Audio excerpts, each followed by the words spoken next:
परिचय। राधा, क्या कर रही हो? वाह, ये तो बहुत सुंदर है। तुमने इसे कैसे बनाया? मैंने इसे प्रकार और पेंसिल की सहायता से बनाया। लेकिन क्या इस वृत्त को बनाने के लिए हमें सचमुच प्रकार और पेंसिल की आवश्यकता पड़ती है? हाँ, एकदम सही आकृति बनाने के लिए हमें इन सभी रेखा गणितीय उपकरणों की आवश्यकता पड़ती है। क्या तुम इस कोण को देख सकती हो? हाँ, यह 30 अंश का कोण है। मैंने इसे प्रकार और स्केल की सहायता से बनाया है। लेकिन कैसे? मैं भी ये सीखना चाहती हूँ। मेरे साथ आओ, मैं तुम्हें सिखाती हूँ। उद्देश्य। इस पाठ के अंत में आप निम्न करने में सक्षम हो जाएंगे। एक दिए गए कोण को द्विभाजित करना, एक दिए गए रेखाखंड के लंबवर्धक की रचना करना, 60 अंश इत्यादि का कोण बनाना, दिए गए आधार, एक आधार कोण तथा अन्य दो भुजाओं के योग से त्रिभुज की रचना करना, दिए गए परिमाप और दो आधार कोणों की सहायता से त्रिभुज की रचना करना, एक त्रिभुज की रचना करना जिसमें परिमाप और दो आधार कोण दिए हों।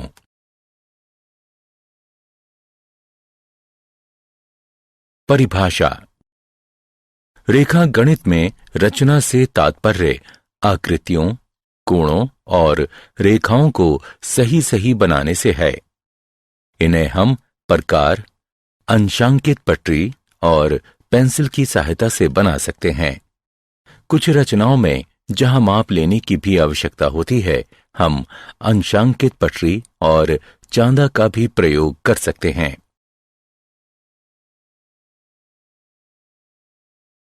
एक दिए गए कोण का समद्विभाजक। मित्रों, हम वृत्त, एक दिए गए रेखाखंड का लंबार्धक और 30 अंश और 45 अंश के कोण बनाना जानते हैं। अब हम एक दिए गए कोण का समद्विभाजक बनाना सीखेंगे। माना कि कोई कोण ABC है। अब हमें इस कोण का समद्विभाजक बनाना है। सबसे पहले हम B को केंद्र मानकर किसी भी त्रिज्या का कोई चाप लगाएंगे जो BA और BC किरणों को क्रमशः E और D पर प्रतिच्छेदित करेगा।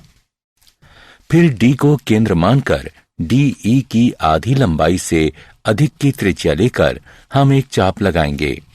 ठीक इसी तरह E को केंद्र मानकर DE की आधी लंबाई से अधिक की त्रिज्या लेकर हम एक और चाप लगाएंगे जो पहले चाप को F पर प्रतिच्छेदित करेगा। अब हम किरण BF खींचेंगे। यही किरण BF कोण ABC की समद्विभाजक है।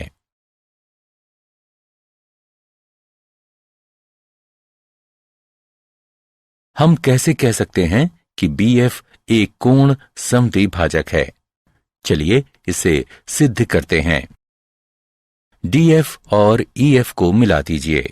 अब त्रिभुजों BEF और BDF में BE बराबर BD, क्योंकि ये एक ही चाप की त्रिज्या हैं। EF बराबर DF, क्योंकि ये भी बराबर त्रिज्या की चाप हैं। BF बराबर BF, जो कि दोनों में है। इसलिए SSS समरूपता नियम के अनुसार त्रिभुज BEF सर्वांग है त्रिभुज BDF के, जिससे हमें कोण EBF बराबर कोण DBF प्राप्त होता है। इसलिए BF एक कोण द्विभाजक है।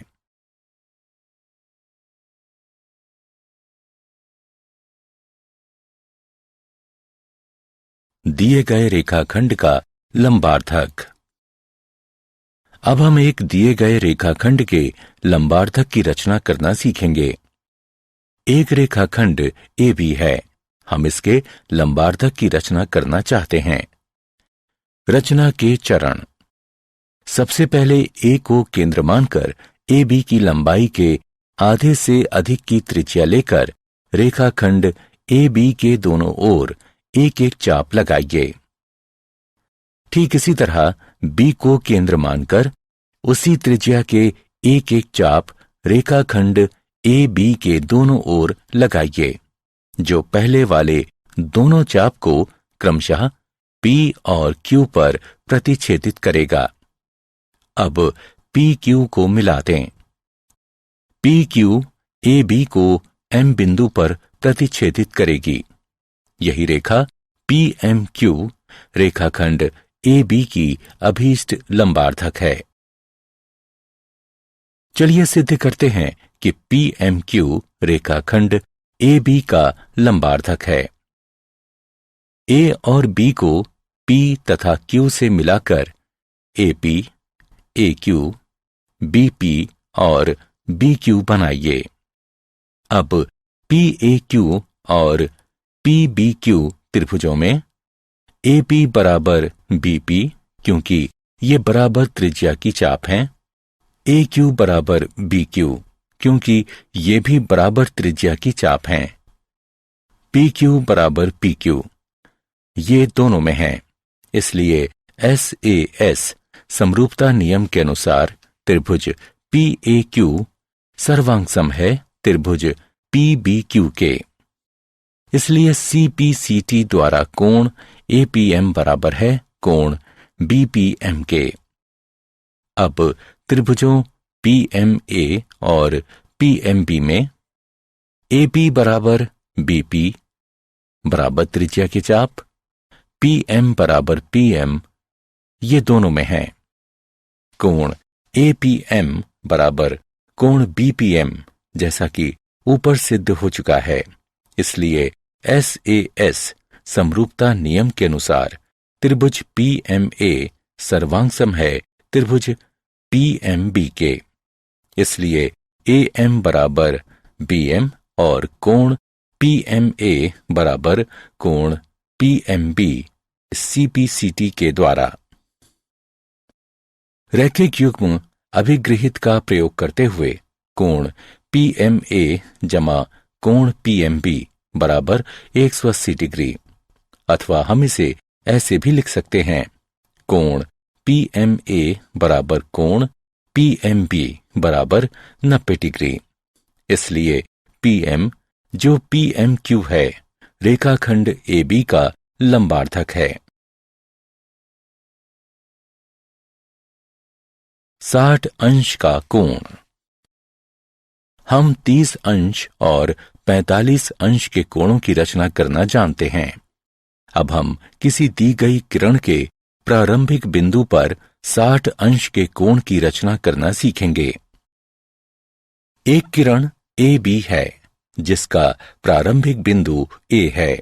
हम एक ऐसी किरण AC की रचना करना चाहते हैं जिससे कोण CAB बराबर 60 अंश हो। रचना के चरण। A को केंद्र मानकर किसी भी त्रिज्या का एक वृत्त का चाप लगाइए जो AB को किसी बिंदु पर प्रतिच्छेदित करेगा। माना कि वह बिंदु D है। अब D को केंद्र मानकर पहले वाली ही त्रिज्या का एक और चाप लगाइए जो पहले वाले चाप को किसी बिंदु पर प्रतिच्छेदित करेगा। माना कि वह बिंदु E है। अगले चरण में E से होते हुए किरण AC खींचिए। यही कोण CAB 60 अंश का अभीष्ट कोण है।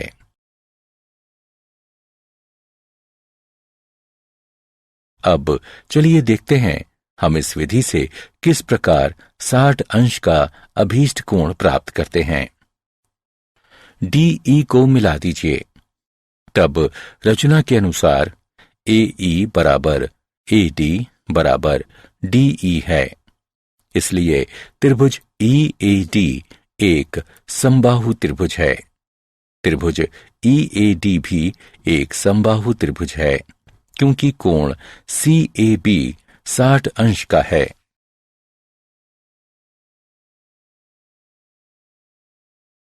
एक त्रिभुज की रचना। दिए गए आधार, एक आधार कोण तथा अन्य दो भुजाओं के योग की सहायता से त्रिभुज की रचना करना। ABC कोई त्रिभुज है। BC जिसमें आधार B एक आधार कोण और AB जमा AC त्रिभुज ABC की अन्य दो भुजाओं का योग है। हमें त्रिभुज ABC की रचना करनी है। रचना के चरण। 1. आधार BC खींचें और बिंदु B पर दिए गए कोण के बराबर एक कोण XBC बनाएं। अगले चरण में किरण BX से AB जमा AC के बराबर एक रेखाखंड BD काटें। अब DC को मिला दें और कोण BDC के बराबर एक कोण DCY बनाएं। CY BX को प्रतिच्छेदित करेगी। यही त्रिभुज ABC हमारा अभीष्ट त्रिभुज है।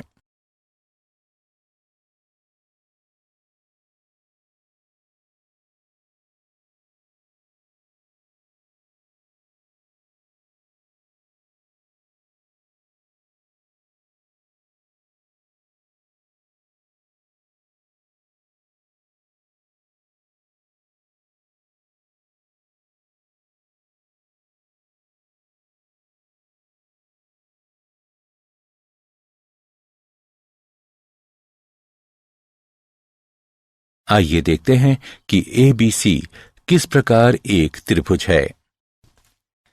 ACD त्रिभुज में कोण ACD बराबर कोण ADC रचना के अनुसार, इसलिए AC बराबर AD, तब AB बराबर BD घटा AD बराबर BD घटा AC या AB जमा AC बराबर BD। हम जानते हैं कि त्रिभुज की दो भुजाओं का योग तीसरी भुजा से अधिक होता है, इसलिए ABC एक त्रिभुज है।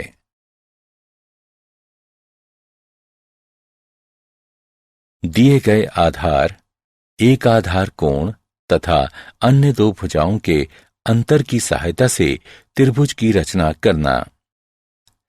आधार BC, आधार कोण B और दो भुजाओं का अंतर दिया गया है। यहां हमारे पास दो स्थितियां हैं। दो भुजाओं का अंतर या तो AB घटा AC होगा अथवा AC घटा AB होगा। हमें त्रिभुज ABC बनाना है। चलिए सबसे पहले पहली स्थिति का प्रयोग करते हुए त्रिभुज बनाते हैं। जब AB बड़ा है AC से और AB घटा AC दिया हुआ है। रचना के चरण। सबसे पहले आधार BC खींचें और बिंदु B पर दिए गए कोण के बराबर एक कोण XBC बनाएं। अब किरण BX से AB घटा AC के बराबर एक रेखाखंड BD काटें।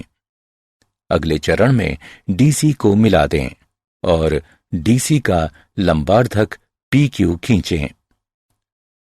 इसे BX को एक बिंदु A पर प्रतिच्छेदित करने दें। AC को मिला दें। यही ABC हमारा अभीष्ट त्रिभुज है। चलिए अब दूसरी स्थिति का प्रयोग करते हुए त्रिभुज बनाते हैं, जिसमें AB छोटा है AC और AC घटा AB जो दिया गया है। रचना के चरण। सबसे पहले आधार BC खींचें और बिंदु B पर दिए गए कोण के बराबर एक कोण XBC बनाएं। अब किरण BX से AC घटा AB के बराबर एक रेखाखंड BD काटें। अगले चरण में DC को मिला दें और DC का लंबार्धक PQ खींचें। PQ को BX को एक बिंदु A पर प्रतिच्छेदित करने दें। AC को मिला दें। यही ABC हमारा अभीष्ट त्रिभुज है। चलिए दिए गए परिमाप और दो आधार कोणों की सहायता से एक त्रिभुज की रचना करें। माना कि कोण B और कोण C दिए गए कोण हैं और BC जमा CA जमा AB परिमाप है। हमें एक त्रिभुज ABC की रचना करनी है। रचना के चरण। सबसे पहले एक रेखाखंड XY खींचिए जो BC जमा CA जमा AB के बराबर हो। अब कोण LXY और MYX की रचना कीजिए।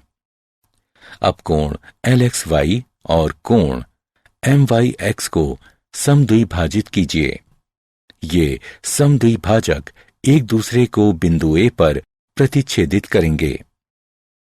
अगला चरण AX और AY के लंबवर्धकों PQ और RS की रचना करेंगे।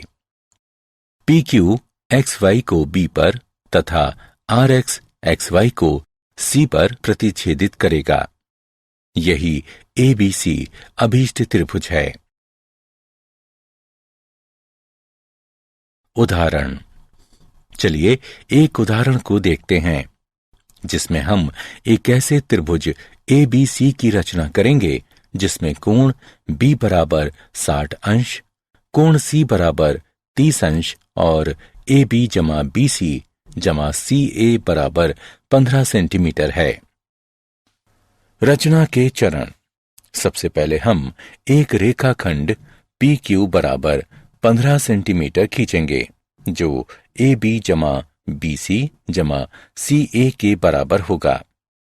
अब P बिंदु पर एक 60 अंश का कोण और Q बिंदु पर 30 अंश का कोण बनाइए। इन कोणों को समद्विभाजित कीजिए।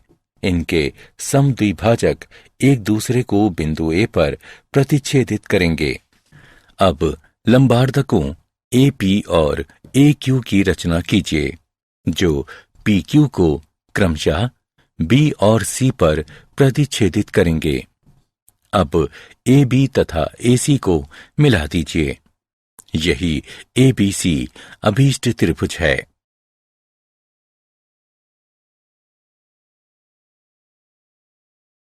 क्या आप जानते हैं जियोमेट्री शब्द ग्रीक शब्द जियो जिसका तात्पर्य है पृथ्वी तथा मैट्रिया जिसका तात्पर्य है मापना से बना है।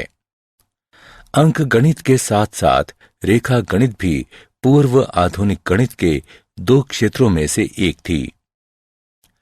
प्राचीन मिस्रवासियों ने 3000 ईसा पूर्व पहले रेखा गणित का प्रयोग किया था। उनके बहुत सारे सूत्रों में से वृत्त का लगभग सही क्षेत्रफल निकालने का सूत्र भी था।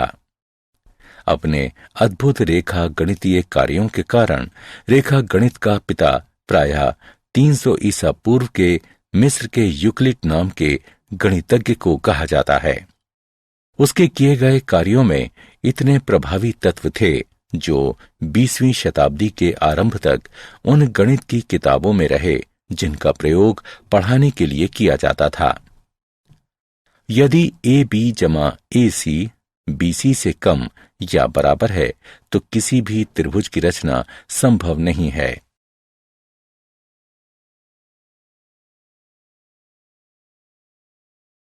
सारांश। आइए हमने जो कुछ सीखा है उसे संक्षेप में दोहराएं। दिए गए कोण को समद्विभाजित करना, दिए गए रेखाखंड के लंबार्धक की रचना करना, दिए गए कोण की रचना करना,